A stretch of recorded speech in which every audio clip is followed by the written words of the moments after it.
मनुष्य की आत्मा, मनुष्य के प्राण निरंतर ही परमात्मा को पाने के लिए आतुर हैं। लेकिन किस परमात्मा को, कैसे परमात्मा को, उसका कोई अनुभव, उसका कोई आकार, उसकी कोई दिशा मनुष्य को ज्ञात नहीं है। सिर्फ एक छोटा सा अनुभव है जो मनुष्य को ज्ञात है और जो परमात्मा की झलक दे सकता है। वो अनुभव प्रेम का अनुभव है। और जिसके जीवन में प्रेम की भी कोई झलक नहीं है, उसके जीवन में परमात्मा के आने की कोई संभावना नहीं। न तो प्रार्थनाएं परमात्मा तक पहुंचा सकती हैं, न धर्म शास्त्र पहुंचा सकते हैं, न मंदिर मस्जिद पहुंचा सकते हैं, न कोई संगठन हिंदू और मुसलमानों के और ईसाइयों और पारसियों के पहुंचा सकते हैं।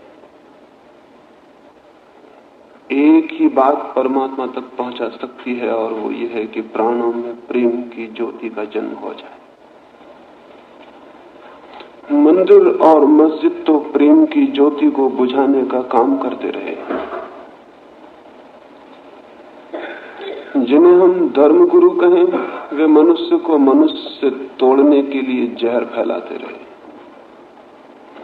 जिन्हें हम धर्मशास्त्र कहें, वे घृणा और हिंसा के आधार और माध्यम बन गए। और जो परमात्मा तक पहुंचा सकता था, वो प्रेम अत्यंत उपेक्षित, अत्यंत निग्लेक्टेड, जीवन के रास्ते के किनारे कहीं अंधेरे में पड़ा रह गया। इसलिए 5000 वर्षों से आदमी प्रार्थनाएं कर रहा है, 5000 वर्षों से आदमी भजन पूजन कर रहा है, 5000 वर्षों से मंदिरों और मस्जिदों की मूर्तियों के सामने सिर टेक रहा है, लेकिन परमात्मा की कोई झलक मनुष्यता को उपलब्ध नहीं हो सकी। परमात्मा की कोई किरण मनुष्य के भीतर अवतरित नहीं हो सकी। कोरी प्रार्थनाएं हाथ में रह गई हैं और आदमी रोज रोज नीचे गिरता गया है, रोज रोज अंधेरे में भटकता गया। आनंद के केवल सपने हाथ में रह गए हैं, सच्चाइयां अत्यंत दुखपूर्ण होती चली गई। और आज तो आदमी करीब करीब ऐसी जगह खड़ा हो गया है जहां उसे ये ख्याल भी लाना असंभव होता जा रहा है कि परमात्मा भी हो सकता है। क्या आपने कभी सोचा कि ये घटना कैसे घट गई? क्या नास्तिक इसके लिए जिम्मेवार हैं कि लोगों की आकांक्षा और अभीप्सा ने परमात्मा की दिशा की तरफ जाना बंद कर दिया है? क्या वे लोग इसके लिए जिम्मेवार हैं, वैज्ञानिक और भौतिकवादी और मेटीरियलिस्ट? उन्होंने परमात्मा के द्वार बंद कर दिए? नहीं, परमात्मा के द्वार इसलिए बंद हो गए हैं कि परमात्मा का एक ही द्वार था, प्रेम, और वो प्रेम की तरफ हमारा कोई ध्यान ही नहीं रहा है। और भी अजीब और कठिन और आश्चर्य की बात यह हो गई है कि तथाकथित धार्मिक लोगों ने ही मिलजुल के प्रेम की हत्या कर दी और मनुष्य के जीवन को इस भांति सुव्यवस्थित करने की कोशिश की गई है कि उसमें प्रेम की किरण की संभावना ही न रह जाए। नारी समाज की इस बैठक में मैं इस प्रेम के संबंध में थोड़ी सी बात कहना चाहता हूं, क्योंकि इसके अतिरिक्त मुझे कोई रास्ता नहीं दिखाई पड़ता कि कोई प्रभु तक कैसे पहुंच सकता है। और इतने लोग जो वंचित हो गए हैं प्रभु तक पहुंचने से, वो इसीलिए कि वो प्रेम तक पहुंचने से ही वंचित हो गए। समाज की पूरी व्यवस्था अब प्रेम की व्यवस्था है। परिवार का पूरा केंद्र अब प्रेम का केंद्र है। बच्चे के कंसेप्शन से लेके, उसके गर्भाधारण से लेके उसकी मृत्यु तक की सारी यात्रा अब प्रेम की यात्रा है। और हम इसी समाज को, इसी परिवार को, इसी गृहस्थी को सम्मान किए जाते हैं, आदर दिए जाते हैं, शोरगुल मचाए चले जाते हैं कि बड़ा पवित्र परिवार है, बड़ी पवित्र समाज है, बड़ा पवित्र जीवन है। और यही परिवार और यही समाज और यही सभ्यता जिसके गुणगान करते हम थकते नहीं। यही सभ्यता और यही समाज और यही परिवार मनुष्य को परमात्मा से रोकने का कारण बन रहा है। इस बात को थोड़ा समझ लेना जरूरी होगा। मनुष्यता के विकास में कहीं कोई बुनियादी भूल हो गई है। यह सवाल नहीं है कि एक आध आदमी ईश्वर को पाले, कोई कृष्ण, कोई राम, कोई बुद्ध, कोई क्राइस्ट ईश्वर को उपलब्ध हो जाए। ये कोई सवाल नहीं है। अरबों खरबों लोगों में अगर एक आदमी के जीवन में ज्योति उतर आती हो तो ये कोई विचार करने की बात भी नहीं है, इस पर कोई हिसाब रखने की भी जरूरत नहीं है।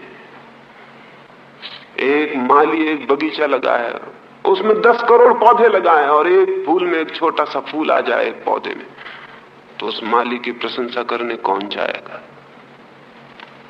कौन कहेगा कि माली तू बहुत कुशल है, तूने जो बगीचा लगाया बहुत अद्भुत है, देख 10 करोड़ वृक्षों में एक फूल खिल गया है।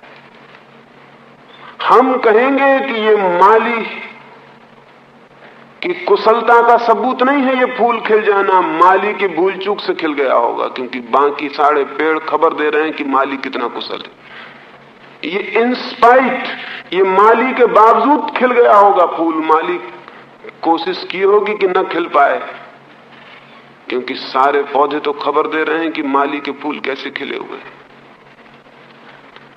अरबों लोगों के बीच कभी एक आध आदमी के जीवन में ज्योति जल जाती है और हम उसी का शोरगुल मचाते रहते हैं हजारों साल तक, उसी की पूजा करते रहते हैं, उसी के मंदिर बनाते रहते हैं, उसी का गुणगान करते रहते हैं।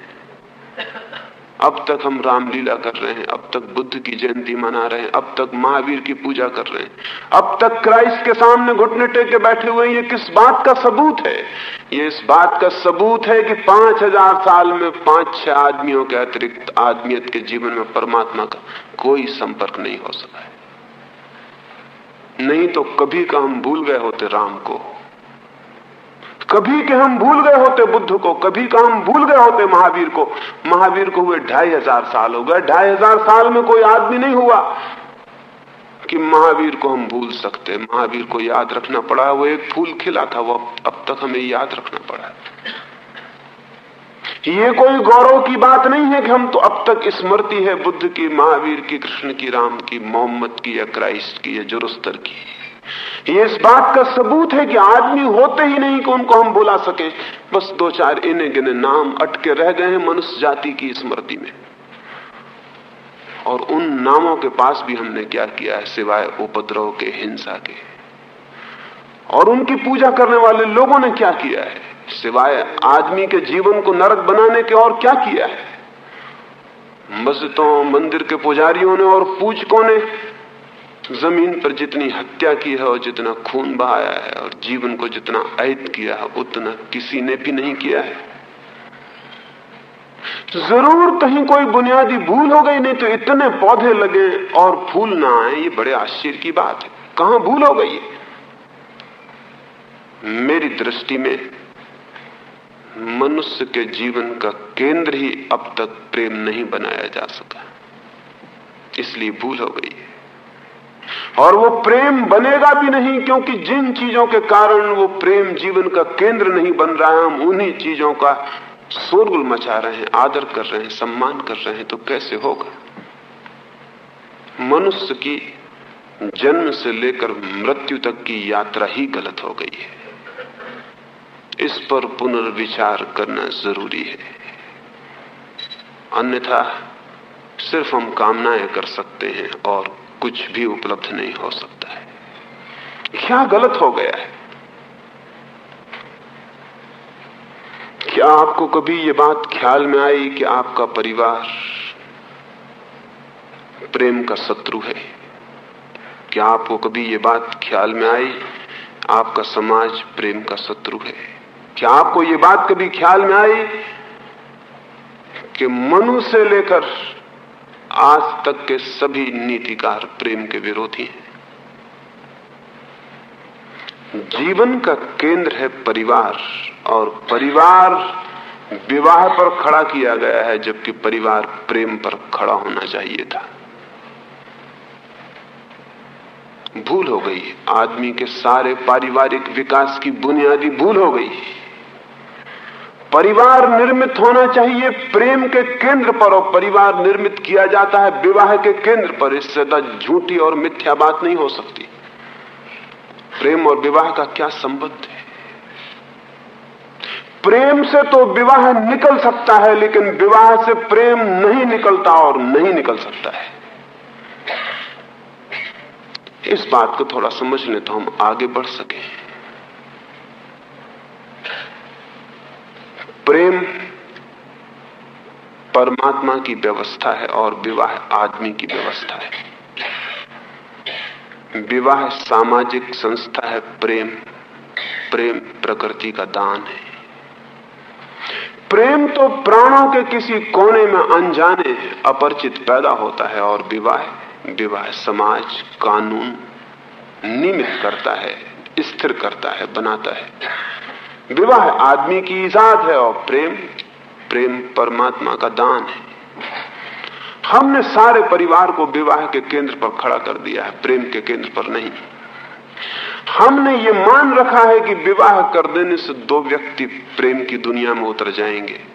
अद्भुत झूठी बात है, और 5000 वर्षों में भी हमको इसका ख्याल नहीं आ सका। हम अद्भुत अंधे। दो आदमियों को साथ बांध देने से प्रेम के पैदा हो जाने की कोई जरूरत नहीं है, कोई अनिवार्यता नहीं है। बल्कि सच्चाई यह है कि जो लोग बंधा हुआ अनुभव करते हैं वे आपस में प्रेम कभी भी नहीं कर सकते। प्रेम का जन्म होता है स्वतंत्रता में। प्रेम का जन्म होता है स्वतंत्रता की भूमि में, जहां कोई बंधन नहीं है, जहां कोई जबरदस्ती नहीं है, जहां कोई कानून नहीं है। प्रेम तो व्यक्ति का अपना आत्मदान है, बंधन नहीं, जबरदस्ती नहीं, उसके पीछे कोई कानून नहीं, कोई नियम नहीं। लेकिन हमने आज तक की मनुष्यता की सभ्यता को सारी दुनिया में प्रेम से वंचित कर दिया। शुरू किरण जो प्रेम की पैदा होती है स्त्री या पुरुष के मन में, युवक और युवती के मन में, उस पहली किरण की हम गला घोंट के हत्या कर देते। हम कहते हैं विवाह प्रेम नहीं, और फिर हम कहते हैं विवाह से प्रेम पैदा होना चाहिए। फिर जो प्रेम पैदा होता है वो बिल्कुल पैदा किया होता है, कल्टीवेटेड होता है, कोशिश से लाया गया होता है। वो प्रेम वास्तविक नहीं होता, वो प्रेम स्पॉन्टेनियस नहीं होता, वो प्रेम प्राणों से सहज उठता नहीं, फैलता नहीं। और जिसे हम विवाह से उत्पन्न प्रेम कहते हैं, वो प्रेम केवल सहवास के कारण पैदा हुआ मोह होता है। प्राणों की ललक और प्राणों का आकर्षण और प्राणों की विद्युत वहां अनुपस्थित होती है। फिर ये परिवार बनता है, ये विवाह से पैदा हुआ परिवार। और परिवार की पवित्रताओं की कथाओं का हिसाब नहीं है, और परिवार के प्रशंसाओं का, स्तुतियों का भी कोई गणना नहीं है। और परिवार सबसे कुरूप संस्था साबित हुई है पूरे मनुष्य को विकृत करने में, परवर्टेड करने में।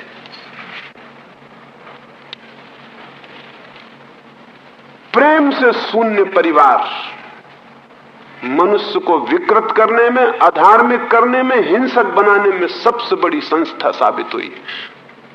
प्रेम से शून्य परिवार से ज्यादा अगली और कुरूप कुछ भी नहीं है, और वही अधर्म का अड्डा बना हुआ है।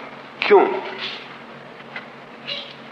जब एक बार एक युवक और युवती को हम विवाह में बांध देते हैं बिना प्रेम के, बिना आंतरिक परिचय के, बिना एक दूसरों के प्राणों के संगीत के, जब हम केवल धागों में और पंडित के मंत्रों में और वेदी की पूजा में और थोथे उपक्रम में उनको विवाह में बांध देते हैं, और फिर आशा करते हैं उनको सांस छोड़ के कि उनके जीवन में प्रेम पैदा हो जाएगा। प्रेम पैदा नहीं होता, सिर्फ उनके संबंध कामुक होते हैं, सेक्सुअल होते हैं, कोई संबंध नहीं होते। और जब उनका प्रेम पैदा नहीं हो पाता है, क्योंकि प्रेम पैदा किया नहीं जा सकता, प्रेम पैदा हो जाए तो दो व्यक्ति साथ जुड़ के परिवार का निर्माण कर सकते हैं। लेकिन दो व्यक्तियों को परिवार के निर्माण के लिए जोड़ दिया जाए और फिर आशा की जाए कि प्रेम पैदा हो जाए, ये नहीं हो सकता। और जब प्रेम पैदा नहीं होता है तो क्या परिणाम घटित होते हैं आपको पता है। एक एक परिवार कल है, जिसको गृहस्थी हम कहते हैं, वो संघर्ष, कलह, द्वेष, ईर्षा और 24 घंटे के उपद्रव का अड्डा बना हुआ है। लेकिन न मालूम हम कैसे अंधे हैं, कैसे हम देखते भी नहीं। बाहर जब हम निकलते हैं तो हम मुस्कुराते हुए निकलते हैं, सब घर के आंसू पहुंच के बाहर आ जाते हैं। पत्नी भी हंसती हुई मालूम पड़ती, पति भी हंसता हुआ मालूम पड़ता है। ये चेहरे झूठे हैं, ये दूसरों को दिखाई पड़ने वाले चेहरे। घरों के भीतर के चेहरे बहुत आंसुओं से भरे हुए हैं। 24 घंटे कलह और संघर्ष में जीवन बीत रहा है। फिर इस कलह और संघर्ष के परिणाम होंगे, 2 परिणाम होंगे। एक तो परिणाम यह होगा कि प्रेम के अतिरिक्त किसी व्यक्ति के जीवन में फुलफिलमेंट, आत्म तृप्ति नहीं उपलब्ध होती। प्रेम जो है वो व्यक्तित्व की तृप्ति का चरम बिंदु है, और जब प्रेम नहीं मिलता तो व्यक्तित्व हमेशा अनफुलफिल्ड, हमेशा अधूरा, बेचैन, तड़पता हुआ, मांग करता हुआ कि मुझे पूर्ति चाहिए, हमेशा बेचैन तड़पता हुआ रह जाता है। ये तड़पता हुआ व्यक्तित्व समाज में अनाचार पैदा करता है, क्योंकि ये तड़पता हुआ व्यक्तित्व प्रेम को खोजने निकलता है। विवाह में प्रेम नहीं मिलता, वो विवाह के अतिरिक्त प्रेम को खोजने की कोशिश करता है। वेश्याएं पैदा होती हैं विवाह के कारण। विवाह है रूट, विवाह है जड़ वेश्याओं के पैदा होने की। और अब तक तो स्त्री वेश्याएं थी, अब तो सभ्य मुल्कों में पुरुष वेश्याएं, मेल प्रोस्टिट्यूट्स भी उपलब्ध हैं। वेश्या पैदा होगी क्योंकि परिवार में जो प्रेम उपलब्ध होना चाहिए था वो नहीं उपलब्ध हुआ है। आदमी दूसरे घरों में झांक रहा है उस प्रेम के लिए। वेश्याएं होंगी, और अगर वेश्याएं रोक दी जाएंगी तो दूसरे परिवारों में पीछे के द्वारों से प्रेम के रास्ते निर्मित होंगे। इसलिए तो सारे समाज ने यह तय कर लिया है कि कुछ वेश्याएं निश्चित कर दो ताकि परिवारों का आचरण सुरक्षित रहे। कुछ स्त्रियों को पीड़ा में डाल दो ताकि बाकी स्त्रियां पति व्रता बनी रहें और सती सावित्री बनी रहें। लेकिन जो समाज ऐसे अनैतिक उपाय खोजता है, वेश्या जैसा अनैतिक उपाय और क्या हो सकता, इससे ज्यादा और इमोरल क्या हो सकता है। जिस समाज को वेश्याओं जैसे अनैतिक संस्थाएं ईजाद करनी पड़ती हैं, जान लेना चाहिए कि वो पूरा समाज बुनियादी रूप से अनैतिक होगा, अन्यथा ये अनैतिक ईजादों की आवश्यकता नहीं थी। वेश्या पैदा होती है, अनाचार पैदा होता है, व्यभिचार पैदा होता है, तलाक पैदा होते हैं। नहीं तलाक होता, नहीं अनाचार होता, नहीं व्यभिचार होता तो घर एक 24 घंटे का मानसिक तनाव और एंजाइटी बन जाता है। सारी दुनिया में पागलों की संख्या बढ़ती गई है। ये पागल परिवार के भीतर पैदा होते हैं। सारी दुनिया में स्त्रियां हिस्टेरिक होती चली जा रही हैं, न्यूरोटिक होती चली जा रही हैं, विक्षिप्त उन्माद से भरती चली जा रही हैं, बेहोश होती हैं, गिरती हैं, चिल्लाती हैं, रोती हैं। पुरुष पागल होते चले जा रहे हैं। 1 घंटे में जमीन पर 1000 आत्महत्याएं हो जाती हैं, और हम चिल्लाए जा रहे हैं कि समाज हमारा बहुत महान है, ऋषि मुनियों ने इसे निर्मित किया है। और हम चिल्लाए जा रहे हैं कि बहुत सोच समझ के समाज के आधार रखे गए हैं। कैसे ऋषि मुनियों, कैसे ये आधार? अभी 1 घंटा में बोलूंगा तो इस बीच 1000 आदमी कहीं छुरा मार लेंगे, कोई ट्रेन के नीचे लेट जाएंगे, कोई जहर पी लेंगे। उन 1000 लोगों की जिंदगी कैसी होगी जो हर घंटे मरने को तैयार हो जाते हैं। और आप ये मत सोचना कि जो नहीं मरते हैं वो बहुत सुख में। कुल जमा कारण यह है कि वो मरने की हिम्मत नहीं जुटा पाते। सुख मुख का कोई भी सवाल नहीं है। कावर्ड्स हैं, कायर हैं, मरने की हिम्मत नहीं जुटा पाते तो जिए चले जाते हैं, धक्के खाए चले जाते हैं और जिए चले जाते हैं। सोचते हैं आज गलत है तो कल सब ठीक हो जाएगा, परसों सब ठीक हो जाएगा। लेकिन मस्तिष्क उनके रुग्ण होते चले जाते हैं। प्रेम के अतिरिक्त कोई आदमी कभी स्वस्थ नहीं हो सकता है। प्रेम जीवन में ना हो तो मस्तिष्क होगा रुग्ण, चिंता से भरेगा, तनाव से भरेगा। आदमी शराब पिएगा, नशे करेगा, कहीं जाके अपने को भूल जाना चाहेगा कि ये सब मैं भूल जाऊं। दुनिया में बढ़ती हुई शराब शराबियों के कारण नहीं है, परिवार उस हालत में ला दिया है लोगों को कि बिना बेहोश हुए थोड़ी देर के लिए भी राहत मिलना मुश्किल हो गई है। तो लोग शराब पीते चले जाएंगे, लोग बेहोश पड़े रहेंगे, लोग हत्या करेंगे, लोग पागल हो जाएंगे। अमेरिका में प्रतिदिन 30 लाख आदमी अपना मानसिक इलाज करवा रहे हैं, और ये सरकारी आंकड़े हैं। और आप भली भांति जानते हैं सरकारी आंकड़े कभी भी सही नहीं होते। 30 लाख सरकार कहती है तो कितने लोग इलाज करा रहे होंगे ये कहना मुश्किल है। और जो अमेरिका की हालत है वो सारी दुनिया की हालत है। आधुनिक युग के मनस्तत्वविद ये कहते हैं कि करीब करीब 4 आदमियों में 3 आदमी एबनॉर्मल हो गए हैं। 4 आदमियों में 3 आदमी रुग्ण हो गए हैं, स्वस्थ नहीं है। तो जिस समाज में 4 आदमियों में 3 आदमी मानसिक रूप से रुग्ण हो जाते हो, उस समाज की फाउंडेशंस को, उसकी बुनियादों को फिर से सोच लेना जरूरी है।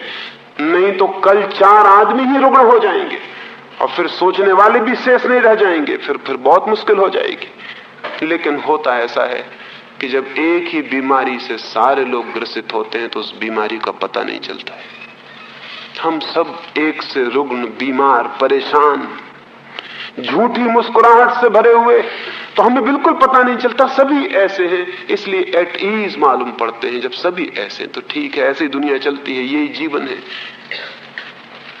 और जब इतनी पीड़ा दिखाई पड़ती तो हम ऋषि मुनियों के वचन दोहराते हैं कि वो तो ऋषि मुनियों ने पहले कह दिया कि जीवन दुख है। ये जीवन दुख नहीं है, ये दुख हम बनाए हुए हैं। वो तो पहले ही ऋषि मुनियों ने कह दिया है कि जीवन तो असार है, इससे छुटकारा पाना चाहिए। जीवन असार नहीं है, ये असार हमने बनाया हुआ है। और जीवन से छुटकारा पाने की बातें सब 2 कौड़ी की हैं, क्योंकि जो आदमी जीवन से छुटकारा पाने की कोशिश करता है वो प्रभु को कभी उपलब्ध नहीं हो सकता, क्योंकि जीवन प्रभु है, जीवन परमात्मा है। जीवन में परमात्मा ही तो प्रकट हो रहा है। उससे जो भागेगा दूर वो परमात्मा से ही दूर चला जाएगा। लेकिन जब एक ही बीमारी पकड़ती है पता नहीं चलता। एक गांव में ऐसा हुआ, एक जादूगर आया और उसने कुएं में एक पुड़िया डाल दी और कहा कि इस कुएं का जो भी पानी पिएगा वो पागल हो जाए। उस गांव में 2 ही कुएं थे, एक गांव का कुआं था और एक राजा के महल का कुआं था। शाम तक गांव के लोगों को पानी पीना पड़ा, वो सब पागल हो गए।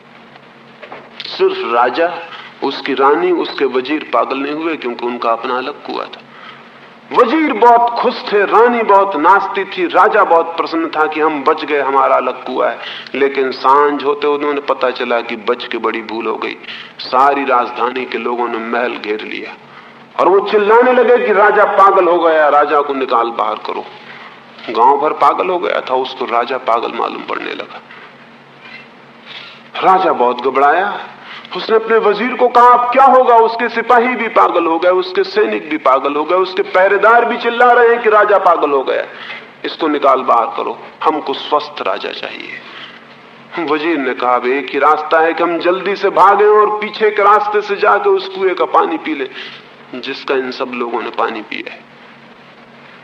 राजा भागा और जाके उस कुएं का पानी पी लिया। उस रात उस गांव में बड़ा जलसा मनाया गया, एक शोभा यात्रा निकली। सारे गांव के लोग आनंद से नाचने लगे कि राजा का दिमाग ठीक हो गया। और राजा भी पागल हो गया था, तो उनको पता चला कि इसका दिमाग ठीक हो गया। जब एक सी बीमारी पकड़ती है तो किसी को पता नहीं चलता, पूरी आदमियत जड़ से रुग्ण है इसलिए पता नहीं चलता। फिर हम दूसरी तरकीबें खोजते हैं इलाज की। कॉजेलिटी जो है, बुनियादी कारण जो उसको सोचते नहीं, ऊपरी इलाज सोचते हैं। ऊपरी इलाज हम क्या सोचते हैं? एक आदमी शराब पीने लगता है जीवन से घबराकर, एक आदमी जाके नृत्य देखने लगता है, वेश्या के घर बैठ जाता है जीवन से घबराकर, दूसरा आदमी सिनेमा में बैठ जाता है, तीसरा आदमी इलेक्शन लड़ने लगता है ताकि भूल जाए सब, इस उपद्रव में लग जाए तो भूल जाए सब, चौथा आदमी जाके मंदिर में बैठ के भजन कीर्तन करने लगता है। ये भजन कीर्तन करने वाला भी खुद के जीवन को भूलने की कोशिश कर रहा है। ये कोई परमात्मा को पाने का रास्ता नहीं है। परमात्मा तो जीवन में प्रवेश से उपलब्ध होता है, जीवन से भागने से नहीं। ये सब एस्केप है कि एक आदमी मंदिर में भजन कीर्तन कर रहा है, हिलडुल रहा है, हम कह रहे हैं भक्त जी बहुत आनंदित हो रहे हैं। भक्त जी आनंदित नहीं हो रहे हैं, भक्त जी किसी दुख से भागे हुए हैं, उसको भुलाने की कोशिश कर रहे हैं। शराब का ही ये दूसरा रूप है, ये स्पिरिचुअल इंटॉक्सिकेशन है। ये अध्यात्म के नाम से नई शराबें जो सारी दुनिया में चलती हैं। इन लोगों ने जीवन से भाग भाग के जिंदगी को बदला नहीं आज तक। जिंदगी वैसी की वैसी दुख से भरी हुई है, और जब भी कोई दुखी हो जाता है वो भी इनके पीछे चला जाता है कि हमको भी गुरु मंत्र दे दें, हमारा कान भी फूंक दें कि हम भी इसी तरह सुखी हो जाएं जैसे आप हो गए हो। लेकिन वो जिंदगी क्यों दुख पैदा कर रही है, इसको देखने के लिए, इसके विज्ञान को खोजने के लिए कोई भी जाता नहीं है। मेरी दृष्टि में जहां से शुरुआत होती है जीवन की, वहीं कुछ गड़बड़ हो गई है। और वो गड़बड़ ये हो गई है कि हमने मनुष्य जाति को प्रेम की जगह विवाह से थोप दिया है। फिर विवाह होगा और ये सारे रूप पैदा होंगे। और जब दो व्यक्ति एक दूसरे से बंध जाते हैं और उनके जीवन में कोई शांति और तृप्ति नहीं मिलती, तो वो दोनों एक दूसरे पर क्रुद्ध हो जाते हैं कि तेरे कारण मुझे शांति नहीं मिल पा रही है। वो कहता है तेरे कारण मुझे शांति नहीं मिल पा रही। वो एक दूसरे को सताना शुरू करते हैं, परेशान करना शुरू करते हैं, हैरान करना शुरू करते हैं। और इसी हैरानी, इसी परेशानी, इसी कलह, इसी एंजाइटी के बीच बच्चों का जन्म होता है। ये बच्चे पैदाइश से ही परवर्टेड हो जाते हैं, विकृत हो जाते हैं। मेरी समझ में, मेरी दृष्टि में, किसी दिन जब मनुष्य जाति आदमी के पूरे विज्ञान पर, आदमी की तो पूरी साइंस भी खड़ी नहीं हो सकी कि आदमी कैसा स्वस्थ और शांत हो, भजन कीर्तन के विज्ञान नहीं है। जिस दिन आदमी पूरी तरह आदमी के विज्ञान को विकसित करेगा, तो शायद आपको पता लगे कि दुनिया में बुद्ध, कृष्ण और क्राइस्ट जैसे लोग शायद इसीलिए पैदा हो सके कि उनके माँ बाप ने जिस क्षण में संभोग किया था, उनके माँ बाप अपूर्व प्रेम से संयुक्त हुए थे। वो प्रेम के क्षण में कंसेप्शन हुआ था। ये किसी दिन, जिस दिन जनन विज्ञान पूरा विकसित होगा, उस दिन शायद ये हमको पता चलेगा कि जो दुनिया में थोड़े से अद्भुत लोग हुए हैं, शांत, आनंदित, प्रभु को उपलब्ध, वे ही लोग हैं जिनका पहला अणु प्रेम की दीक्षा से उत्पन्न हुआ था, जिनका पहला जीवन अणु प्रेम में सरोबोर पैदा हुआ था। पति और पत्नी कलह से भरे हुए हैं, क्रोध से, ईर्ष्या से, एक दूसरे के प्रति संघर्ष से, अहंकार से, एक दूसरे की छाती पर चढ़े हुए पजस कर रहे हैं, एक दूसरे के मालिक बनना चाह रहे हैं, एक दूसरे को डोमिनेट करना चाह रहे हैं। इसी बीच उनके बच्चे पैदा हो रहे हैं। ये बच्चे किसी आध्यात्मिक जन्म में कैसे प्रवेश कर पाएंगे? मैंने सुना है एक घर में एक माँ अपने बेटे, छोटे बेटे और अपनी छोटी बेटी को, वो दोनों बेटे और बेटी बाहर मैदान में लड़ रहे थे, एक दूसरे को घूंसेबाजी कर रहे थे। उस माँ ने उनसे कहा कि अरे ये क्या करते हो, कितनी बार मैंने समझाया है कि लड़ो मत करे, आपस में लड़ो मत। उस लड़की ने कहा mummy we are not fighting, we are playing mummy and daddy. हम लड़ नहीं रहे हैं, हम तो मम्मी डैडी का खेल कर रहे हैं। हम लड़ नहीं रहे हैं, हम तो मम्मी डैडी का खेल दोहरा रहे हैं। जो घर में रोज हो रहा है वो हम दोहरा रहे हैं। ये खेल जन्म के क्षण से शुरू हो जाता है। इस संबंध में 2-4 बातें समझ लेनी बहुत जरूरी है। पहली बात, मेरी दृष्टि में जब एक स्त्री और पुरुष परिपूर्ण प्रेम के आधार पर मिलते हैं, उनका संभोग होता, उनका मिलन होता, तो उस परिपूर्ण प्रेम के तल पर उनके शरीर ही नहीं मिलते हैं, उनका मनस भी मिलता है, उनकी आत्मा भी मिलती है। वे एक लयपूर्ण संगीत में डूब जाते हैं, वे दोनों विलीन हो जाते हैं और शायद परमात्मा ही शेष रह जाता उस क्षण में। और उस क्षण जिस बच्चे का गर्भाधान होता है वो बच्चा परमात्मा को उपलब्ध हो सकता है, क्योंकि प्रेम के क्षण का पहला कदम उसके जीवन में उठा लिया गया। लेकिन जो माँ बाप, जो पति और पत्नी आपस में द्वेष से भरे हैं, घृणा से भरे हैं, क्रोध से भरे हैं, कलह से भरे हैं, वे भी मिलते हैं लेकिन उनके शरीर ही मिलते हैं, उनके आत्मा और प्राण नहीं मिलते। और उनके शरीर के ऊपरी मिलन से जो बच्चे पैदा होते हैं वो अगर मटेरियलिस्ट पैदा होते हो, शरीरवादी पैदा होते हो, सेक्सुअल पैदा होते हो, बीमार और रुग्ण पैदा होते हो, उनके जीवन में अगर कोई आत्मा की प्यास पैदा ना होती हो, तो दोष मत देना उन बच्चों पर। बहुत दिया जा चुका ये दोष देना उन माँ बाप पर जिनकी छवि लेकर वो जन्मते हैं और जिनके सब अपराध और जिनकी सब बीमारियां लेके जन्मते हैं और जिनका सब क्रोध और घृणा लेके जन्मते हैं। जन्म के साथ ही उनका पौधा विकृत हो जाता है, परवर्षण शुरू हो जाता है। फिर इनको पिलाओ गीता, इनको समझाओ कुरान, इनसे कहो कि प्रार्थना करो, सब झूठी हो जाती हैं, क्योंकि प्रेम का बीज ही शुरू नहीं हो सका तो प्रार्थना कैसे शुरू हो सकती है। जब एक स्त्री और पुरुष परिपूर्ण प्रेम और आनंद में मिलते हैं तो वो मिलन एक स्पिरिचुअल एक्ट हो जाता है, एक आध्यात्मिक कृत्य हो जाता है। फिर उसका सेक्स से कोई संबंध नहीं है। वो मिलन फिर कामुक नहीं है, वो मिलन शारीरिक नहीं है। वो मिलन इतना अनूठा है, वो उतना ही महत्वपूर्ण है जितनी किसी योगी की समाधि।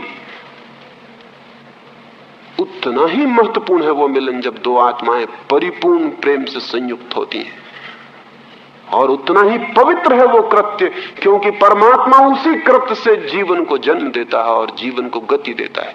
लेकिन तथाकथित धार्मिक लोगों ने, तथाकथित झूठे समाज ने, तथाकथित झूठे परिवार ने अब तक यही समझाने की कोशिश की है कि सेक्स, काम, यौन अपवित्र है, घृणित है। हद पागलपन की बातें। अगर यौन घृणित है और अपवित्र है तो सारा जीवन अपवित्र हो गया और घृणित हो गया। अगर सेक्स पाप है तो सारा जीवन पाप हो गया, पूरे जीवन कंडेम्ड हो गया। और अगर जीवन ही पूरा कंडेम्ड हो जाएगा तो कैसे प्रसन्न लोग उपलब्ध होंगे, कैसे प्रेम करने वाले लोग उपलब्ध होंगे, कैसे सच्चे लोग उपलब्ध होंगे। जब जीवन ही पूरा का पूरा पाप है तो सारी रात अंधेरी हो गई। अब इसमें प्रकाश की किरण कहां से लानी पड़ेगी। तो मैं आपको कहना चाहता हूं, एक नए मनुष्यता के जन्म के लिए सेक्स की पवित्रता, सेक्स की धार्मिकता स्वीकार करनी अत्यंत आवश्यक है, क्योंकि जीवन उससे जन्मता है। परमात्मा उसी कृत्य से जीवन को जन्माता है, और परमात्मा ने जिसको जीवन का शुरुआत बनाया है वो पाप नहीं हो सकता, लेकिन आदमी ने उसे पाप कर दिया है। जो चीज प्रेम से रहित है वो पाप हो जाती है, जो चीज प्रेम से शून्य है वो पाप हो जाती है। आदमी की जिंदगी में प्रेम नहीं रहा, इसलिए सिर्फ सेक्सुअलिटी रह गई, सिर्फ यौन रह गया। वो यौन पाप हो गया। वो यौन का पाप नहीं है, वो हमारे प्रेम के अभाव का पाप है, और उस पाप से सारा जीवन शुरू होता है। फिर ये बच्चे पैदा होते हैं, फिर ये बच्चे जन्मते हैं। और स्मरण रहे, जो पत्नी अपने पति को प्रेम की है उसके लिए पति परमात्मा हो जाता है। शास्त्रों के समझाने से नहीं होती ये बात। जो पति अपनी पत्नी को प्रेम किया है उसके लिए पत्नी भी परमात्मा हो जाती है, क्योंकि प्रेम किसी को भी परमात्मा बना देता है। जिसकी तरफ मेरी आंखें प्रेम से उठती हैं वही परमात्मा हो जाता है। परमात्मा को कोई और अर्थ नहीं है। प्रेम की आंख सारे जगत में धीरे धीरे परमात्मा को देखने लगती, लेकिन जो एक में ही नहीं देख पाता वो सारे जगत में देखने की बातें करता हो तो वो बातें झूठी हैं, उन बातों का कोई आधार और अर्थ नहीं है। रामानुज एक गांव में गए थे और उस गांव में एक युवक उनके पास आया और कहने लगा मुझे परमात्मा को पाना है। रामानुज ने उसे नीचे से ऊपर तक देखा और कहा तूने कभी प्रेम किया? वो युवक कहने लगा प्रेम, ऐसी सांसारिक बातों से मैं हमेशा दूर रहा हूं, मैंने कभी कोई प्रेम नहीं किया, मुझे तो परमात्मा को पाना है। रामानुज ने कहा थोड़ा सोच के देख, कभी किसी को प्रेम किया हो, किसी को भी? उसने कहा आप क्यों प्रेम की बातें कर रहे हैं, मैंने कभी किसी को प्रेम नहीं किया, मुझे तो परमात्मा को पाने का रास्ता बताइए। रामानुज की आंखों में आंसू आ गए और उन्होंने कहा मेरे बेटे, तू किसी और के पास जा, मैं तुझे परमात्मा का रास्ता न बता सकूंगा। क्योंकि जिसने कभी एक को भी प्रेम नहीं किया उसके जीवन में परमात्मा की कोई शुरुआत ही नहीं हो सकती। क्योंकि प्रेम के ही क्षण में पहली दफा कोई व्यक्ति परमात्मा हो जाता है। वो पहली झलक है प्रभु की। फिर उसी झलक को आदमी बढ़ाता है, बढ़ाता है, बढ़ाता है। एक दिन वो झलक पूरी हो जाती, सारा जगत उसी रूप में रूपांतरित हो जाता है। लेकिन जिसने पानी की बूंद नहीं देखी वो कहता है मुझे सागर चाहिए। वो कहता है पानी की बूंद को मुझसे कोई मतलब नहीं, पानी की बूंद का मैं क्या करूंगा, मुझे तो सागर चाहिए। उससे हम कहेंगे कि तूने पानी की बूंद भी नहीं देखी, पानी की बूंद भी नहीं पा सका और सागर पाने चल पड़ा है, तो तू पागल है। क्योंकि सागर क्या है? पानी की अनंत बूंदों का जोड़ है। परमात्मा क्या है? प्रेम की अनंत बूंदों का जोड़ है। तो प्रेम की एक बूंद अगर निंदित है तो हो गया पूरा परमात्मा निंदित। फिर हमारे झूठे परमात्मा खड़े होंगे, मूर्तियां खड़ी होंगी, पूजा पाठ होगा, सब बकवास होगी, लेकिन हमारे प्राणों का कोई अंतर संबंध उससे नहीं हो सकता। लेकिन और ये भी ध्यान में रख लेना जरूरी है कि जब कोई स्त्री अपने पति को प्रेम करती, अपने प्रेमी को प्रेम करती और प्रेम के कारण उससे बंधती है, समाज के कारण नहीं, उनका विवाह है, उनका सहवास प्रेम से निकलता है, तो ही वो मां बन पाती है। ठीक अर्थों में बच्चे पैदा कर लेने से कोई मां नहीं बनता। मां बनने का अर्थ बच्चे पैदा करना नहीं। बच्चे पैदा कर लेने से कोई मां नहीं बन जाता। मां तो कोई तभी बनती है स्त्री, और पिता तभी कोई पुरुष बनता है जब उन्होंने एक दूसरे को प्रेम किया हो। जब पत्नी अपने पति को प्रेम करती है, अपने प्रेमी को, तो बच्चे उसे अपने पति का पुनर्जन्म मालूम पड़ते हैं। वो रिबर्थ है उसके प्रेमी की। वो फिर वही शक्लें हैं, फिर वही रूप है, फिर वही निर्दोष आंखें हैं। जो उसके पति में छिपा था वो फिर प्रकट हुआ है। उसने अगर अपने पति को प्रेम किया है तो ही वो अपने बच्चों को प्रेम करती। बच्चों को किया गया प्रेम पति को किए गए प्रेम की प्रतिध्वनि है। नहीं तो कोई बच्चों को प्रेम नहीं कर सकता। मां बच्चों को प्रेम नहीं कर सकती जब तक उसने अपने पति को न चाहा हो पूरे प्राणों से, क्योंकि वो बच्चे उसके पति की प्रतिकृतियां हैं, वो उसकी प्रतिध्वनियां हैं, वो उसकी इकोज है। ये पति ही फिर वापस लौट आया है, फिर वापस लौट आया है। ये नया जन्म है उसके पति का। ये पति फिर पवित्र और नया होकर वापस लौट आया। लेकिन पति के प्रति अगर प्रेम ही नहीं है तो ये बच्चों के प्रति प्रेम कैसे होगा? ये बच्चे उपेक्षित होंगे।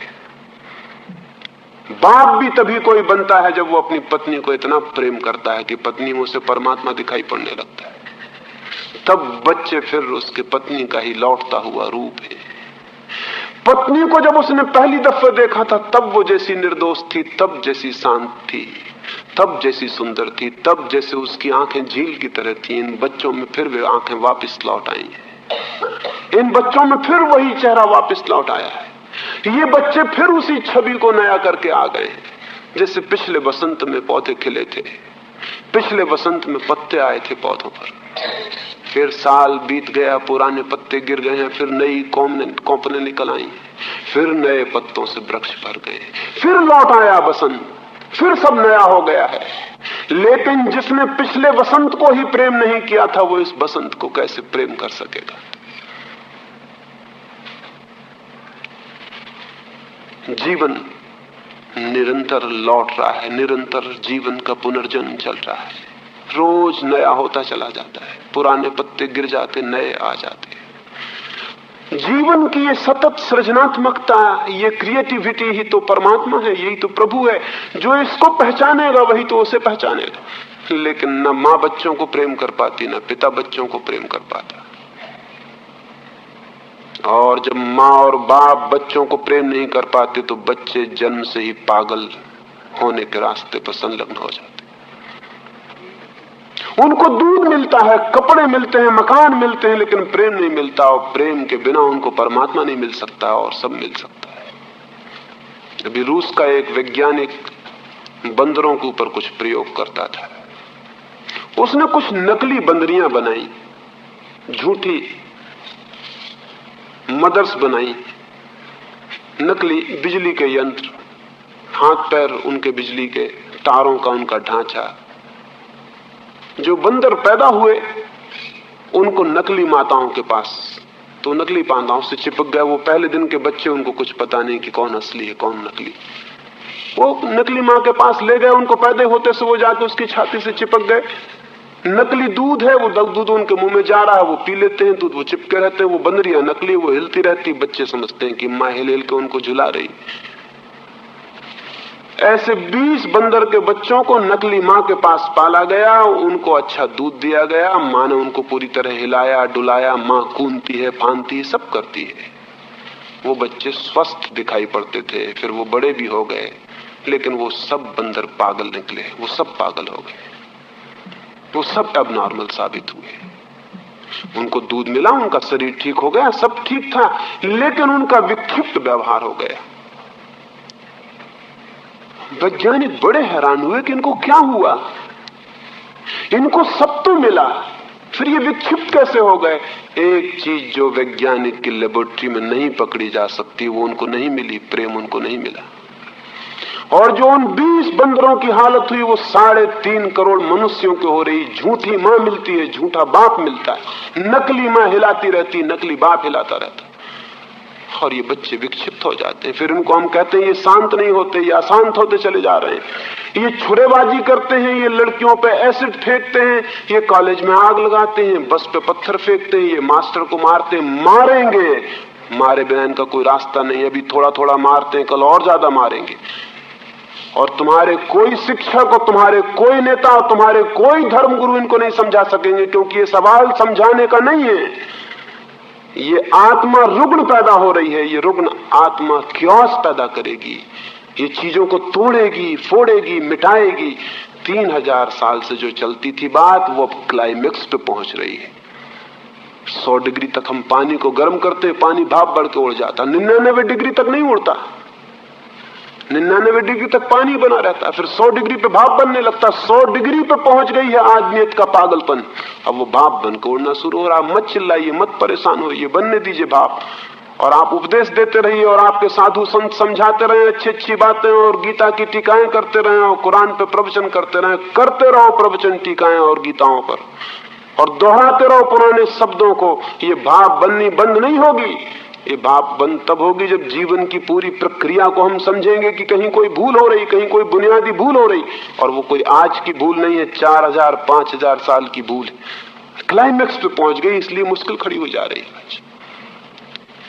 ये प्रेम से रिक्त बच्चे जन्मते हैं और प्रेम से रिक्त हवा में पाले जाते हैं। फिर यही नाटक ये दोहराएंगे, they will play mummy and daddy, वो फिर बड़े हो जाएंगे, फिर वो यही नाटक दोहराएंगे, वो भी विवाह में बांधे जाएंगे, क्योंकि समाज प्रेम को आज्ञा नहीं देता। न मां पसंद करती है उसकी लड़की किसी को प्रेम करे, न बाप पसंद करता है कि उसका बेटा किसी को प्रेम करे, न समाज पसंद करता है कोई किसी को प्रेम करे। प्रेम तो होना ही नहीं चाहिए, प्रेम तो पाप है, प्रेम तो होने नहीं चाहिए, वो तो बिल्कुल ही बात योग्य नहीं है। विवाह होना चाहिए, फिर प्रेम नहीं होगा, फिर विवाह होगा, फिर वही पहिया पूरा का पूरा घूम जाएगा।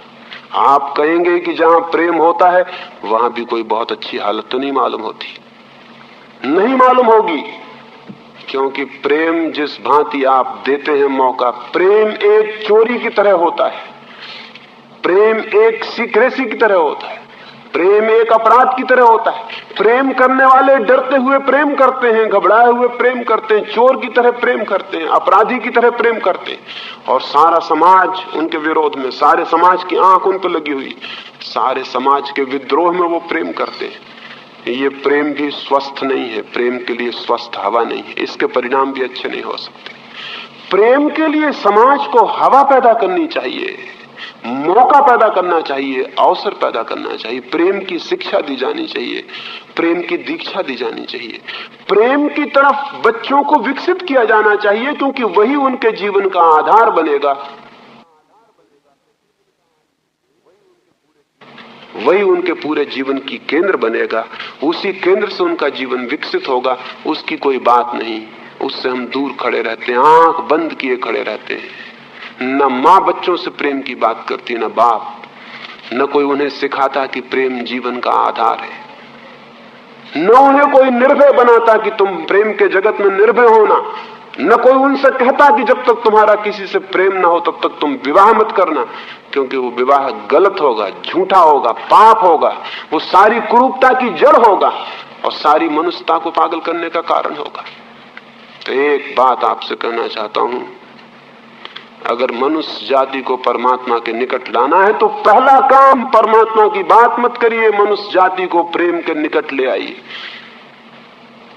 जरूर जोखिम के काम है, न मालूम कितने खतरे हो सकते हैं, समाज की बनी बनाई व्यवस्था में न मालूम कितने परिवर्तन करने पड़ सकते, लेकिन मत करिए परिवर्तन, तो ये समाज अपने ही हाथ मौत के किनारे पहुंच गया, ये मर जाएगा, ये बच नहीं सकता। प्रेम से रिक्त लोग ही युद्धों को पैदा करते हैं, प्रेम से रिक्त लोग ही अपराधी बनते हैं, प्रेम से रिक्तता ही क्रिमिनलिटी की जड़ है और सारे दुनिया में अपराधी फैलते चले जाते हैं। जैसा मैंने आपसे कहा, जैसा मैंने ये कहा कि अगर किसी दिन जनन विज्ञान पूरा विकसित होगा तो हम शायद पता लगा पाए कि कृष्ण का जन्म किन स्थितियों में हुआ, किस हार्मनी में कृष्ण के माँ बाप ने किस प्रेम के क्षण में कंसेप्शन लिया इस बच्चे को, किस प्रेम के क्षण में ये बच्चा अवतरित हुआ। तो शायद हमें दूसरी तरफ ये भी पता चल जाए कि हिटलर किस अप्रेम के क्षण में पैदा हुआ होगा, मुसोलिनी किस क्षण में पैदा हुआ होगा, तैमूर लंग चंगेज खान किस अवसर पर पैदा हुए होंगे। हो सकता है ये पता चले कि चंगेज खान दो संघर्ष, घृणा और क्रोध से भरे माँ बाप से पैदा हुआ हो, जिंदगी भर फिर वो क्रोध से भरा हुआ है, वो जो ओरिजिनल मोमेंटम है क्रोध का वो उसको जिंदगी भर दौड़ाए चला जा रहा है। चंगेज खान जिस गांव में गया लाखों लोगों को कटवा दिया, तैमूर लंग जिस राजधानी में गया 10,000 बच्चों की गर्दनें कटवा देता, भालों में छिदवा देता, जुलूस निकलता तो 10,000 बच्चों की गर्दनें लटकी हुई हैं भालों के ऊपर, पीछे तैमूर लंग जा रहा है। लोग पूछते ये तुम क्या करते हो, तो तैमूर लंग कहता ताकि लोग याद रखें कि तैमूर कभी इस नगरी में आया था। इस पागल को कोई याद रखवाने की और कोई बात याद नहीं पड़ती थी। हिटलर ने जर्मनी में 60 लाख यहूदियों की हत्या की, 500 यहूदी रोज मारता रहा। स्टालिन ने रूस में 60 लाख लोगों की हत्या की। जरूर इनके जन्म के साथ कोई गड़बड़ हो गई, जरूर ये जन्म के साथ ही पागल पैदा हुए, न्यूरोसिस इनके जन्म साथ इनके खून में आई और फिर वो इनको फैलाती चली गई। और पागलों में बड़ी ताकत होती है और पागल कब्जा कर लेते हैं और पागल दौड़ के हावी हो जाते हैं धन पर, पद पर, यश पर और सारी दुनिया को विकृत करते हैं। पागल ताकतवर होता है। ये जो पागलों ने दुनिया बनाई है, ये दुनिया तीसरे महायुद्ध के करीब आ गई, सारी दुनिया मरेगी। पहले महायुद्ध में 3.5 करोड़ लोगों की हत्या की गई, दूसरे महायुद्ध में 7.5 करोड़ लोगों की हत्या की गई। अब तीसरे में कितनी की जाएगी? मैंने सुना है आइंस्टीन जब मर के भगवान के घर पहुंच गया तो भगवान ने आइंस्टीन से पूछा कि मैं बहुत घबराया हुआ हूं, तीसरे महायुद्ध के संबंध में कुछ बताओ, क्या होगा? आइंस्टीन ने कहा तीसरे के बाबत कहना मुश्किल है, मैं चौथे के संबंध में कुछ जरूर बता सकता हूं। हाँ, भगवान ने कहा तीसरे के बाबत नहीं बता सकते, चौथे के बाबत कैसे बताओगे? आइंस्टीन ने कहा एक बात बता सकता हूं चौथे के बाबत कि चौथा महायुद्ध कभी नहीं होगा, क्योंकि तीसरे में सब आदमी समाप्त हो जाएंगे, चौथे की होने की कोई संभावना नहीं। और तीसरे के बाबत कुछ भी कहना मुश्किल है। 3.5 अरब पागल आदमी क्या करेंगे तीसरे महायुद्ध में? कुछ नहीं कहा जा सकता क्या स्थिति होगी।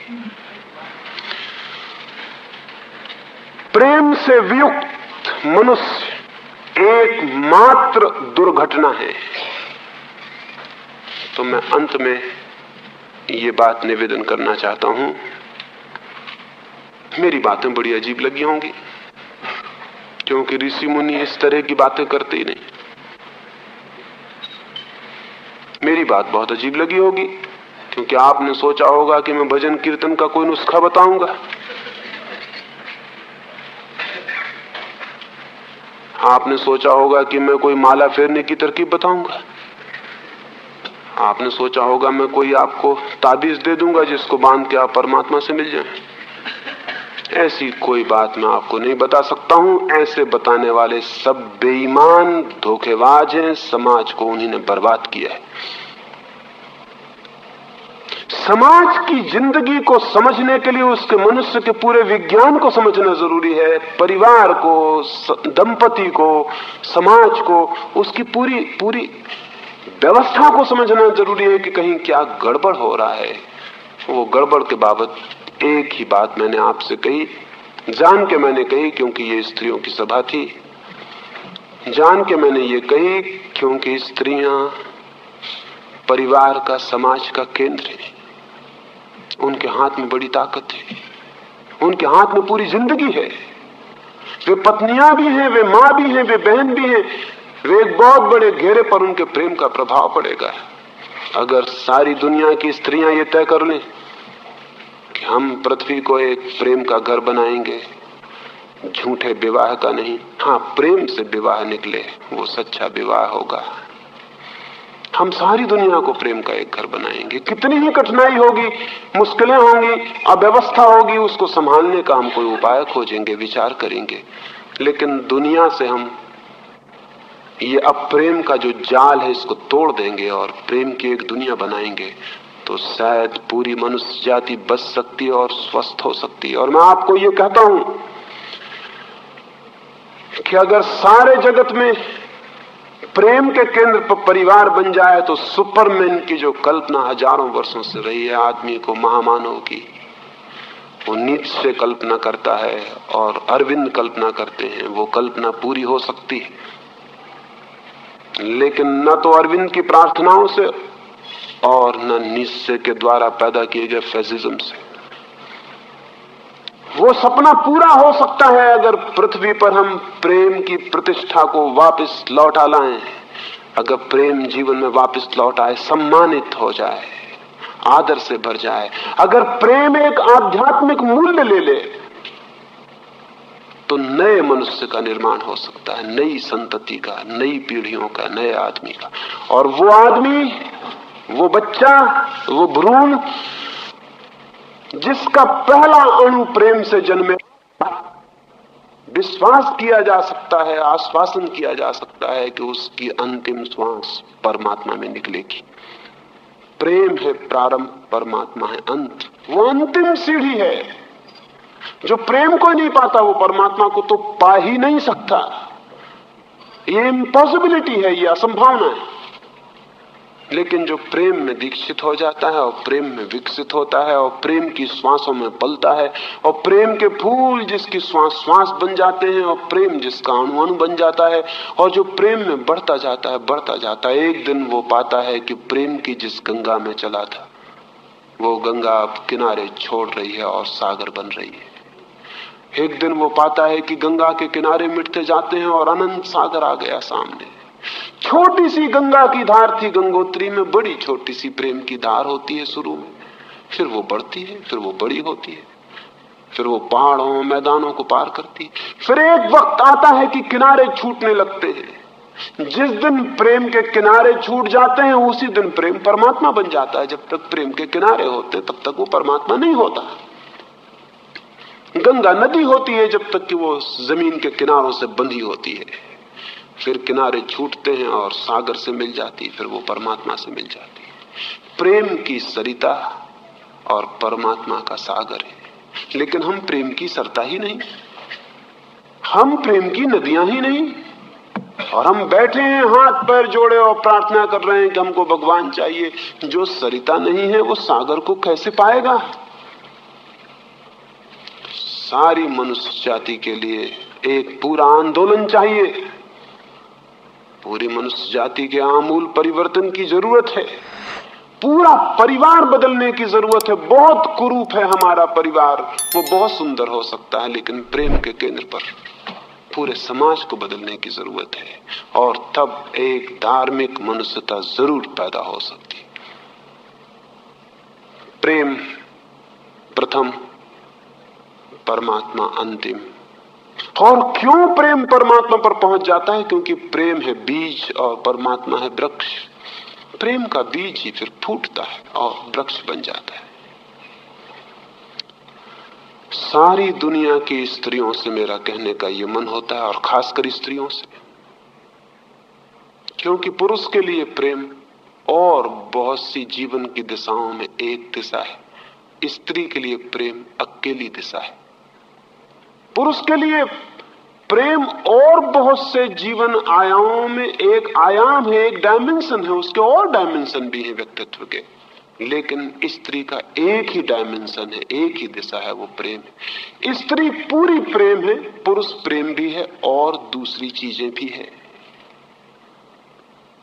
अगर स्त्री का प्रेम विकसित हो और वो समझे प्रेम की कीमिया, प्रेम की केमिस्ट्री, और बच्चों को दीक्षा दे प्रेम की शिक्षा में, और प्रेम के आकाश में उठने के लिए उनके पंखों को मजबूत करे। अभी तो हम काट देते हैं पंख, जमीन पे सर को विवाह की, प्रेम के आकाश में मत उड़ना। जरूर आकाश में उड़ना जोखम का होता है, जमीन पे चलना जोखम का नहीं होता, लेकिन जो जोखम नहीं उठाते वो जमीन पर रेंगने वाले कीड़े हो जाते हैं, और जो जोखम उठाते हैं वो दूर अनंत आकाश में उड़ने वाले बाज पक्षी सिद्ध होते हैं। आदमी रेंगता हुआ कीड़ा हो गया है। कोई भी जोखम मत उठाना, कोई रिस्क नहीं, कोई डेंजर नहीं, कोई खतरा मत उठाना। अपना घर का दरवाजा बंद करो, जमीन पे सरको, आकाश में मत उड़ना।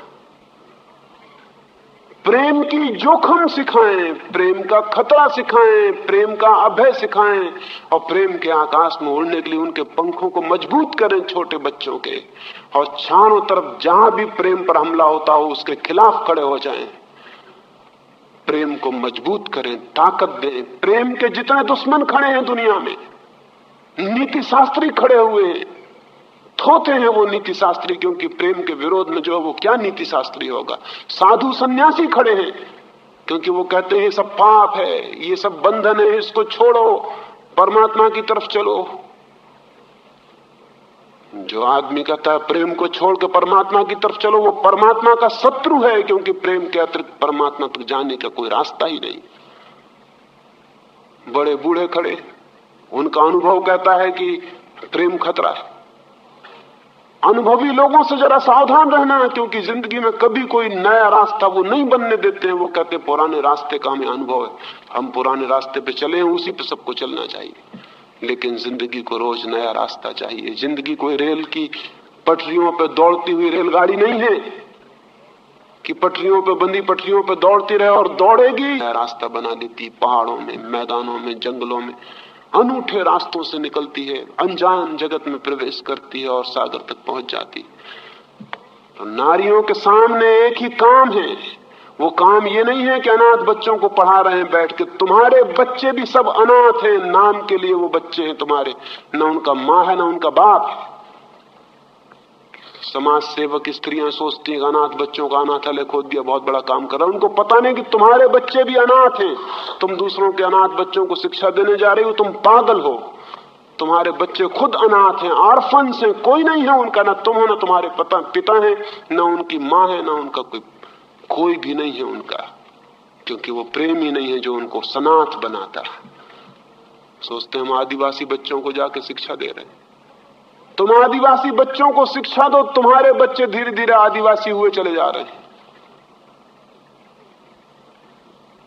बीटल हैं, बीटनिक हैं, फला हैं, टिक्का हैं, ये फिर से आदमी के आदिवासी होने की शक्लें।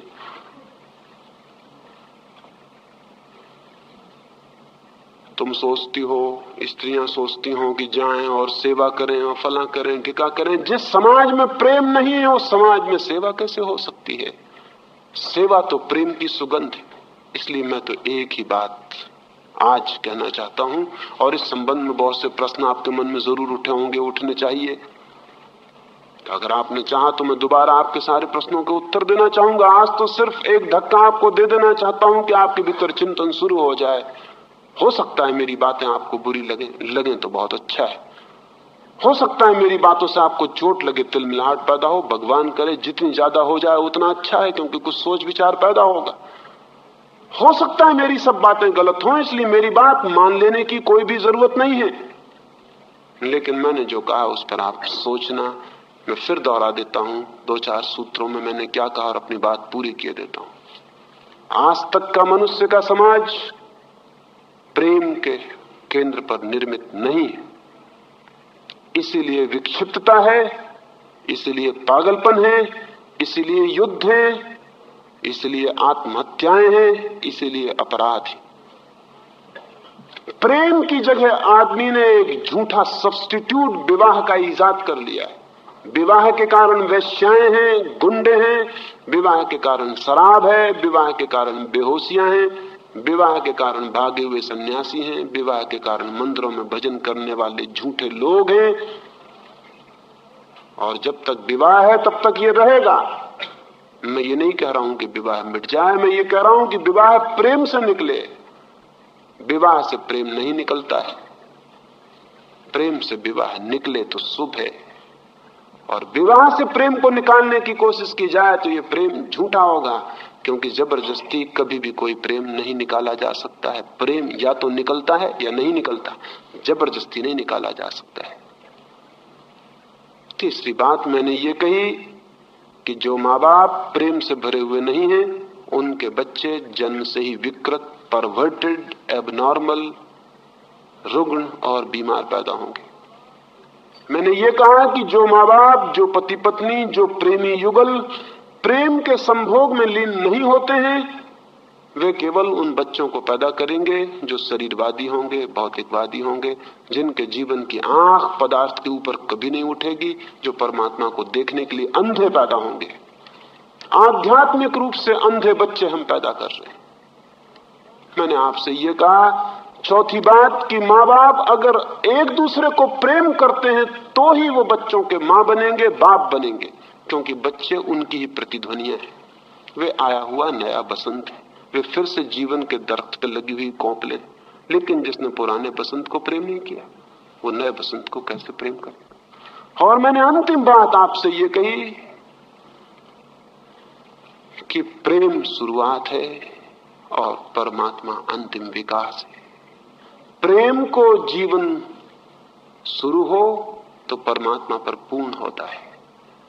प्रेम बीज बने तो परमात्मा अंतिम वृक्ष की छाया बनता है। प्रेम गंगोत्री हो तो परमात्मा का सागर उपलब्ध होता है। इसलिए जिसके मन की भी कामना हो कि परमात्मा तक जाए, वो अपने जीवन को प्रेम के गीत से भर ले।